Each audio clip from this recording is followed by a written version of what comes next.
for most of us, owning our own home is something of a fantasy. The unpredictability and sometimes even the confusing trends of the housing market can be difficult to understand and limiting our ability to know what to do and when to do it. Today, I'm joined by Charles Tarbey, Chairman of Century 21, to help make us sense of everything. Charles, great to have you on board.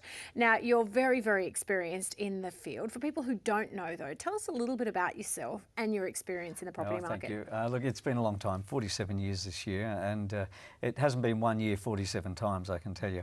So the marketplace has been very kind to me. I had a chance to start my business in the early 70s and grow that and acquire the Century 21 brand for Australasia back in the 90s, and that's continued to grow to hundreds of offices across Australia and New Zealand now. Yeah, fantastic. I mean, you obviously know what you're talking about from experience, but for people who don't know, how can they own their own home? You know, is it achievable? It is very achievable, but it's challenging, and the timing has got to be right. I bought my first home when I was 18, but the market allowed me to do that, and you've got to be ready.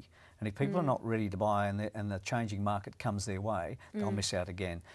Housing affordability has been an issue for a very long time, but people just need to be organised and ready, and they need to make subtle changes in their life to be able to save in anticipation of purchasing. And as you said, those market trends are continuously changing.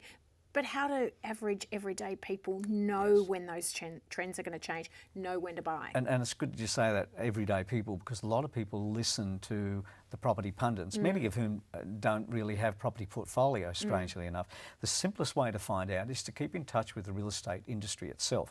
Look in real estate agents' windows. When there's a lot of sale stickers, it's going to be hard for you to get in. Right. When there are a lot of for sale properties and properties that have been advertised time and time again, and for sale signs in the area, you know it's a better opportunity for you to get in and negotiate and not be caught in the rush. Great advice. How are things looking right now for people who are wanting to get out there and get their own home? What advice would you give? Well, first home buyers have got a fantastic opportunity, particularly if they don't mind buying a property, but not necessarily where they want to live. Some people want to live close to their work and it's not affordable. So rent where you are, if that's where it's better for you, and buy where you can. And there are a lot of properties now, particularly in the apartment sector, where prices have changed. They've come down considerably because of the oversupply.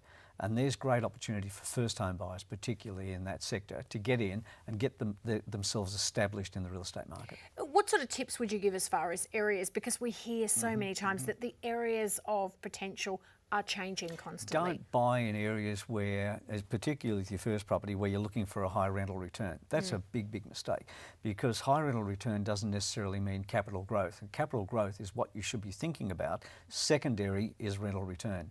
Right. So buy in areas that have got infrastructure, strong living areas where people gravitate towards, and then you're going to have a better chance. Okay, let's have a look at some of the properties that you've got on offer, because there's a few in some great areas as well. Some fantastic areas. Glenelg and Somerton Park next door to each other, you know, on the ocean.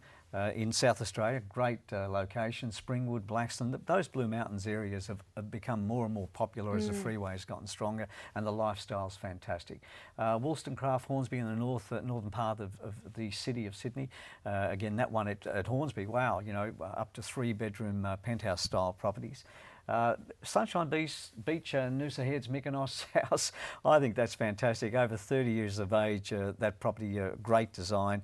Sunshine Beach, Noosa Heads, beautiful living areas. Isn't that a fabulous area? Great for the Melbournians, I love it. You've also got Royal Pines Marina. That is a beautiful area. The style area is brilliant, and right next to the golf courses, a couple of golf courses if you're a golfer. Unbelievable. Thank you so much for your great advice. Look out for those areas. You can head to c21.com.au.